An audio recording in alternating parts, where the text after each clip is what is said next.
Programa Por Dentro da Política recebe o deputado José Bittencourt, do PRB. Bem-vindo mais uma vez ao estúdio da TV Alesp. É um prazer conversar com o senhor, deputado. Obrigado, Jorge Machado. Obrigado a todos que nos assistem.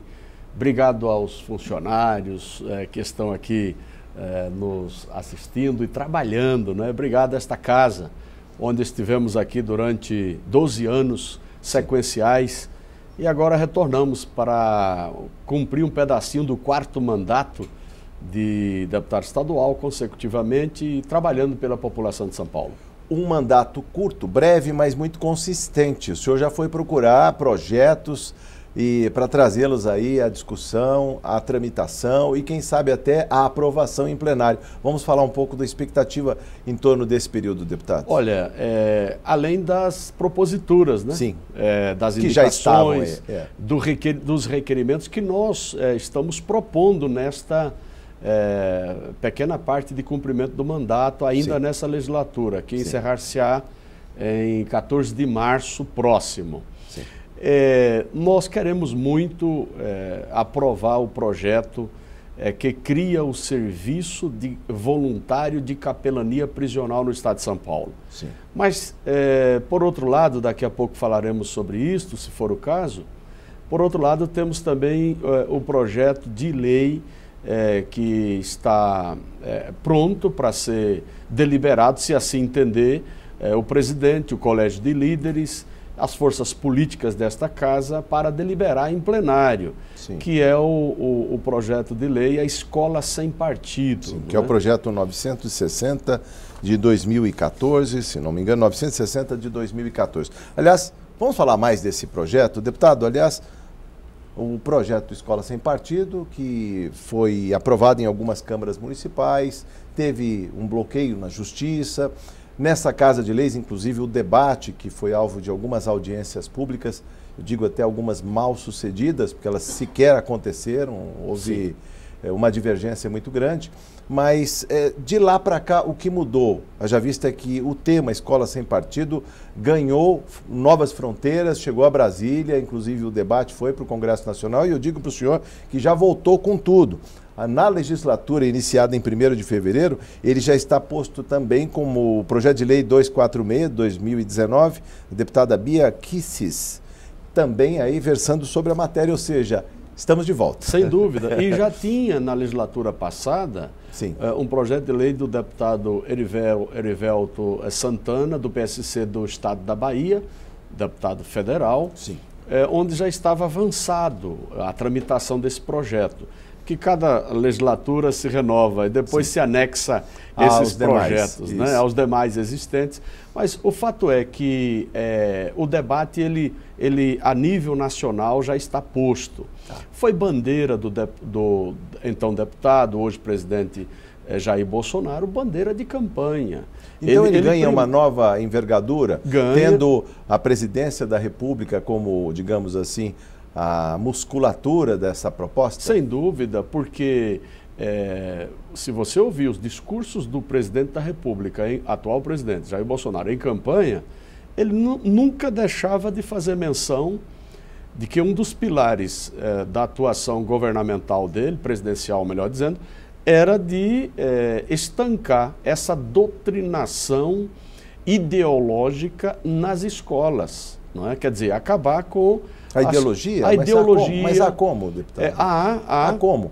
Aliás, vamos apimentar o debate aqui, porque já que o senhor tem abraçado essa matéria desde 2014... 2012. 2012, quer dizer, não é nova. Inclusive, Jorge, por iniciativa, a ideia, o nascedouro da ideia, surgiu com o procurador do Estado, o Dr. Marcelo Najib, um professor da PUC. Ele iniciou esse movimento e tomou corpo a nível nacional. E por que de tanta resistência? Porque a resistência... de onde vem essa resistência toda? Será que as pessoas compreenderam a matéria? Eu vou até depois aprofundar um pouco mais na temática com o senhor. Sim. Olha, além de compreender, é importante, nós precisamos ter uma escola que prime por uma educação seguindo os parâmetros formais, as regras da Lei de Diretrizes e Bases da Educação. Sim.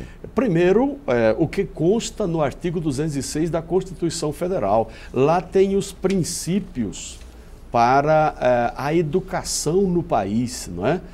Os princípios estão postos lá. Em relação à questão do ensino e do aprendizado, o artigo 206 da Constituição Federal diz que tem liberdade de cátedra, liberdade de quem ensina, mas também tem liberdade de quem aprende. Ou seja, em outras palavras, para que quem nos assiste compreenda um pouco melhor. Eu vou ler ipsis literis o que está na Constituição. Ótimo. A liberdade de consciência e de crença e a liberdade de aprender dos alunos. Depois fala o princípio constitucional da neutralidade política, ideológica e religiosa do Estado. Né? Pois bem. O pluralismo das ideias, o direito dos pais de alunos sobre a educação religiosa e moral dos seus filhos, é o que está posto na Convenção Americana. Veja que o projeto Escola Sem Partido não desprestigia em nada isso daí. Ao contrário, no meu entender, aclareia. Como, Jorge? Mas na prática, quem ensina deve se restringir ao conteúdo programático da matéria. Ele não tem o direito, sob pena de estar invadindo a seara do direito de liberdade de aprender. Olha, direito de liberdade de aprendizado. Sim. Se tem o direito, portanto, a liberdade de cátedra, de ensinar, existe o contraponto que é o direito, portanto, de liberdade de aprendizado. Então ele tem o professor, aquele que exerce o magistério, e seja de qual for a natureza, qual for a matéria, qual seja a matéria, ele precisa se restringir ao conteúdo programático. Ele não tem, portanto, que avançar nos posicionamentos pessoais. A questão está aí. Vieses. Em vieses, não é? Em doutrinação. Tá. Por quê?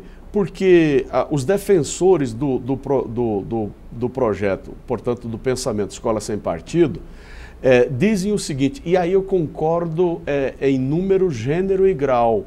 A audiência, aqueles alunos que estão ali, é a chamada audiência cativa. Sim. Eles estão ali voltados para receberem informações, ou informações do professor. Entretanto, sem a devida réplica, sem a devida contestação, sem a devida réplica, coisa que o valha. Qualquer um que se levanta contra um pensamento extracurricular, portanto, pessoal do professor, dizendo, ó, meu posicionamento a respeito dessa questão política é assim, dessa questão religiosa é assim, meu pensamento pessoal.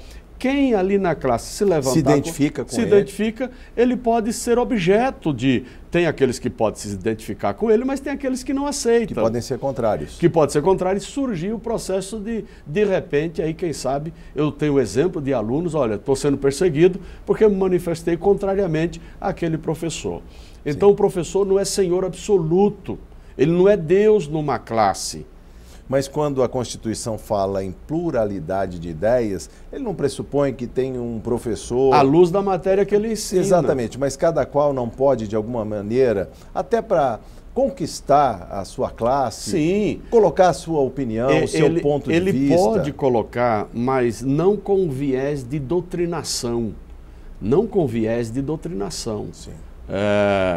Porque estaria, como disse aqui, ferindo o chamado direito de liberdade de aprendizado. Sim. Então, é importante a discussão na sociedade. Até porque, Jorge, o ensino formal é obrigação do Estado, mas tem o ensino informal que vem de casa. Aqueles princípios basilares, básicos, sim, elementares, transferidos pelos pais, precisam ser respeitados em sala de aula, não é? É claro que é preciso ter equilíbrio e bom senso seja na oitiva dessas coisas, na absorção dessas coisas, para se ter, evidente, um cidadão que tenha capacidade de refletir e que tenha senso crítico a respeito das coisas. Nós não queremos criar robôs. O projeto não visa formar robôs em sala de aula. Não, ao contrário. É preciso ter limite. Eu repito, professor em sala de aula não é um Deus. Mas hoje haveria apenas uma corrente, digamos, quando se fala em doutrinação, dá a impressão que se está conduzindo, digamos, aquele grupo para uma direção apenas. Não existe a pluralidade de ideias nas escolas? Jorge, olha, já não tem uma pessoa que tem, digamos, um viés de esquerda, o outro de direita, isso não é natural, compensaria? Isso é natural do ser humano. Exatamente. O que não pode é a imposição por parte do professor, do agente ensinador, ali em aula. Eu vou dar um exemplo claro.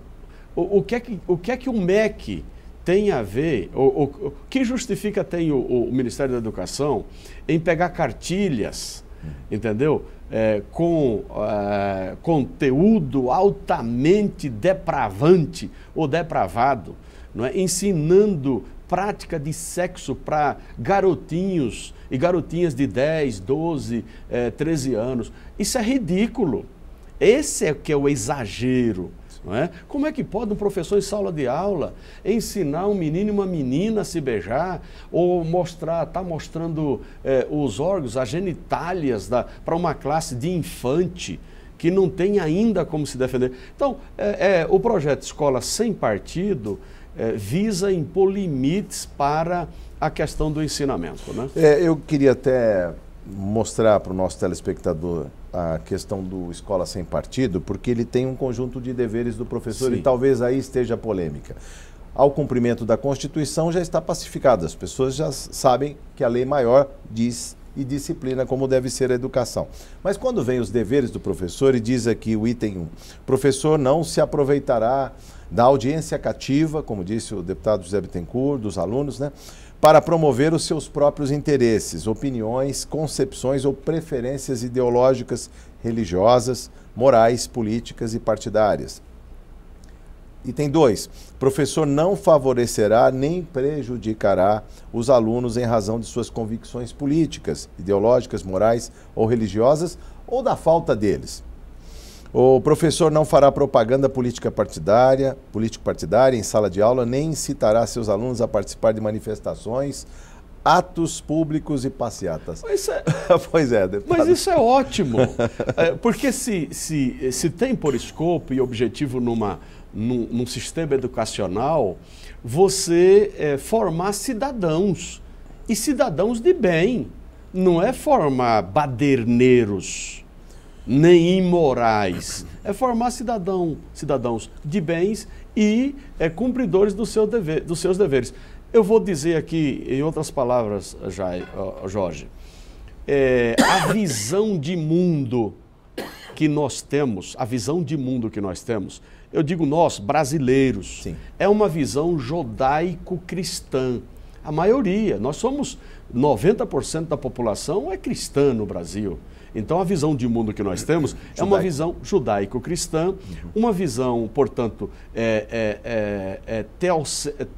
uma visão teísta, melhor dizendo, teísta. Nós somos teocêntricos porque acreditamos em Deus e Deus é o nosso centro.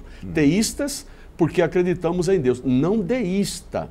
Então, veja, uma visão de mundo nossa e que os nossos filhos recebem orientação dos pais, etc., é uma visão, portanto, judaico-cristã. De que maneira? Visão de mundo, chama-se cosmologia, em outras palavras. Uma visão de mundo de que Deus criou tudo e não o evolucionismo. Eis a questão. Não é deísmo, é teísmo. Mas aí pode haver essa visão de mundo... um choque com a ciência, isso claro, também é um... Mas o que eu estou dizendo é que esses princípios não podem ser, não podem ser... subjugados, em termos... Subjugados, submissos, sim, execrados, em sala de aula por um professor, agora, que de repente não respeita até o posicionamento do filho que recebe essa orientação dos seus pais. Sim. Entendeu? Mas aí eu queria também agora, ouvir dos senhores... Deixa eu só concluir esse raciocínio que é importante. Esse projeto não tem nada a ver de impedir o pluralismo, a capacidade de refletir e pensar. O projeto Escola Sem Partido não quer dizer que não haja produção de conhecimento, produção científica, etc., etc., né? O que a gente quer é preservar, estabelecer limites para a atuação do professor em classe. O professor não é Deus em classe. mas a família também está na Constituição. Ela tem a obrigação de prover a educação dos seus filhos. E muitas vezes o que se vê são pais com absoluta falta de tempo, que sequer vê o desempenho dos seus filhos nas escolas. Como ele poderia fazer o contraponto, já vista que a gente tem e é reconhecido que alguns professores, de fato, tentam doutrinar, vamos colocar entre aspas aqui, os seus alunos. Sim. Onde estaria o papel da família para fazer o contraponto? Olha, aí é que está. O Estado tem que fomentar a atuação dos... Para isso tem nas escolas a associação de pais, sim, não é? Inclusive a associação de pais e mestres. Sim. Existem, digamos, reuniões próprias, não é? Os pais precisam acompanhar mais os seus filhos nesse processo todo educacional. Eu digo por conta das escolhas que serão feitas, quanto à temática, o aprendizado desses alunos, dessas crianças em muitas situações. Os pais são, na verdade, agentes fiscalizadores. Mas por vezes delegam aos professores toda a responsabilidade da educação. Eu concordo, Jorge. Toda a responsabilidade da educação. Não poderia. É bom que se diga, repito, isso é elementar que eu estou dizendo. O infante, o aluno recebe no sistema educacional educação formal. Os pais ensinam, informam no campo da educação informal e educam seus filhos também para a vida.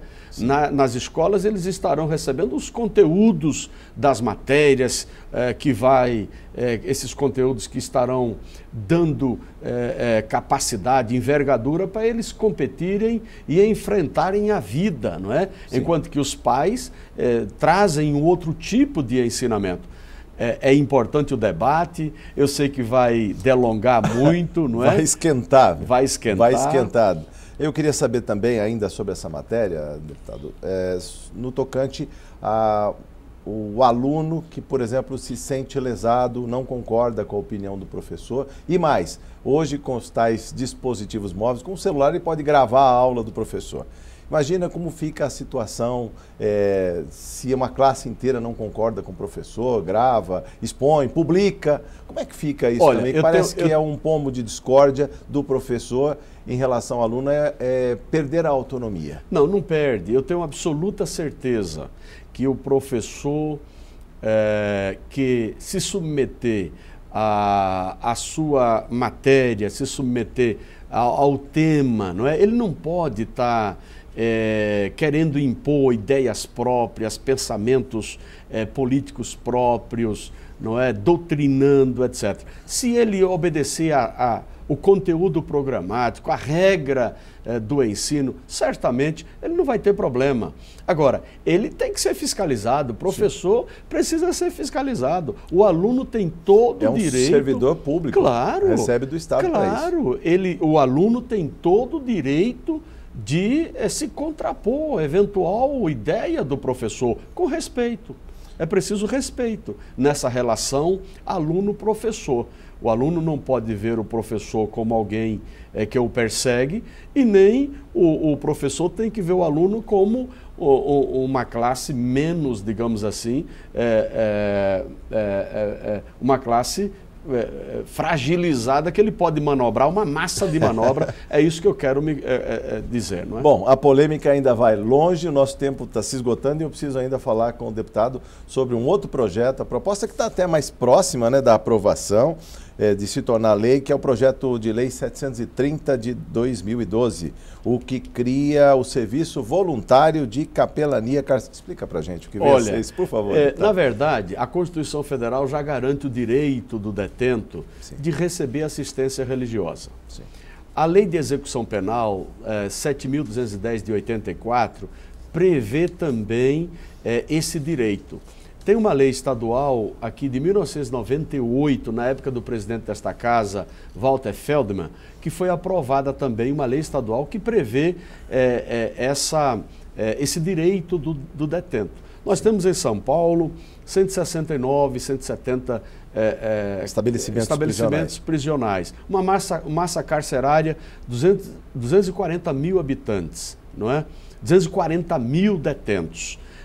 E mais uns 137 mil mandados de prisão ainda não cumpridos. Então nós temos que ter devidamente regrado, normatizado, esse serviço voluntário de capelania prisional.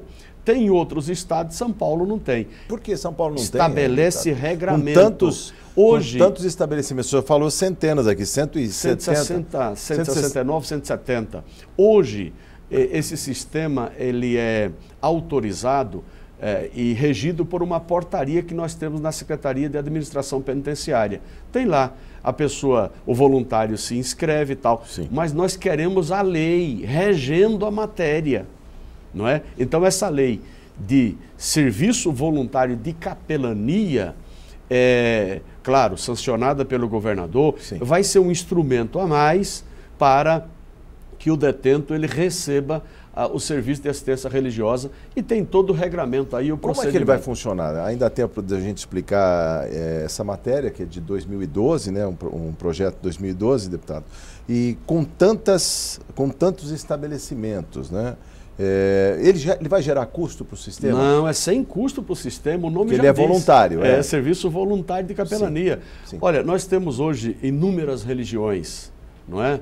E por conseguinte, os que estão encarcerados refletem isso daí. Sim. Mas uma boa parte, uma grande parte, uma maioria, quase que absoluta, é cristão.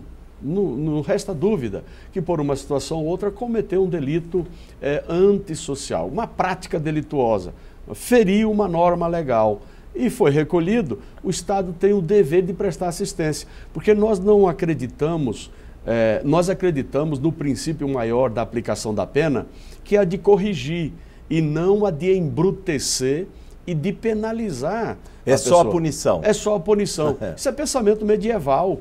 Aliás, eu sou da opinião, eu discuti muito com o governador Geraldo Alckmin, que deveria se mudar os nomes das penitenciárias. Olha o nome, penitenciária. É penitência mesmo. É penitência. Deveria ser casa de custódia, casa de recuperação, centro de detenção. Olha, de ressocialização. De ressocialização. Uma outra terminologia. Isso é filosófico, mas é a grande verdade. Não se mudou a FEBEM, hoje, Fundação Casa, nós discutimos isso e voltamos aqui nessa casa. Sim. Quer dizer, é mudar a filosofia a partir da nomenclatura do sistema das unidades prisionais do Estado. De alguma maneira também daria mais visibilidade para um trabalho que já existe. Aliás, muita gente acredita que a paz nos presídios se deve muito ao papel das igrejas que estão presentes ali. Sem dúvida.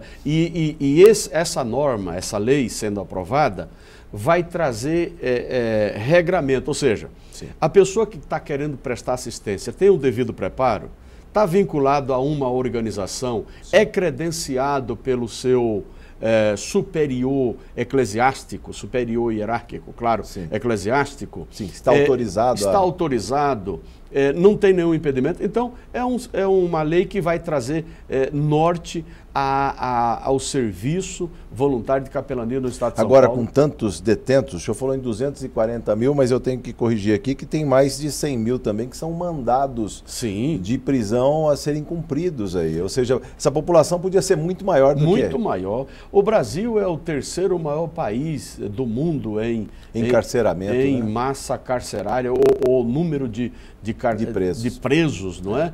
Só perde para os Estados Unidos, que está na casa de 2 milhões e 100, China, 1 milhão e 900, e aí vem Brasil. Mais de 600, 700 mil presos. Por aí. 240 mil deles aqui no Estado de São Paulo. No Estado de São Paulo, com mais de 100 mil mandados para serem capturados, ou melhor, cumpridos e, portanto, capturados esses detentos. Bom, este projeto de lei já está pronto para a ordem do dia, é só haver acordo e aprovar e se tornar lei. Deputado, em menos de 2 minutos, o que faltou dizer, suas considerações finais, até uma próxima conversa como essa, fale um pouco da energia e do seu empenho nesse mandato. Olha, queremos agradecer, não é, o acolhimento aqui desta casa e dizer que nós somos cristãos humanistas, ou seja, nós acreditamos sempre na recuperação do ser humano, por mais que seja aí o ser humano praticante ou que ele tenha praticado algo que venha realmente atingir a sociedade, mas ele merece uma segunda chance. Eu tive uma segunda chance, você teve, todos nós tivemos. O que a gente precisa é trazer os princípios cristãos para essa sociedade. Mais perdão, solidariedade. Perdão, ágape, perdão, solidariedade, ágape é amor. Solidariedade, altruísmo, esperança, fé, e assim por diante, sem jamais deixar de lado de cobrar o papel do Estado, não é? Governador João Dória, dinâmico, ele é altruísta, e eu sei que São Paulo está na linha certa. Esse Brasil tem jeito, não é? Jair Bolsonaro com essas ideias positivas, recentes, acredito que o Brasil vai avançar em qualidade, até para cumprirmos o que está na Constituição. Nós queremos uma sociedade justa, humana e solidária. Muito bem. Sucesso no seu mandato, muito obrigado por sua entrevista. Obrigado, foi um prazer Jorge. Conversar com o senhor, deputado. Obrigado, Jorge. Obrigado. Por dentro da política, ouviu o deputado José Bittencourt, do PRB, programa que você vê, revê e também compartilha na página do YouTube da TV Alesp. Muito obrigado por sua audiência, até a próxima oportunidade.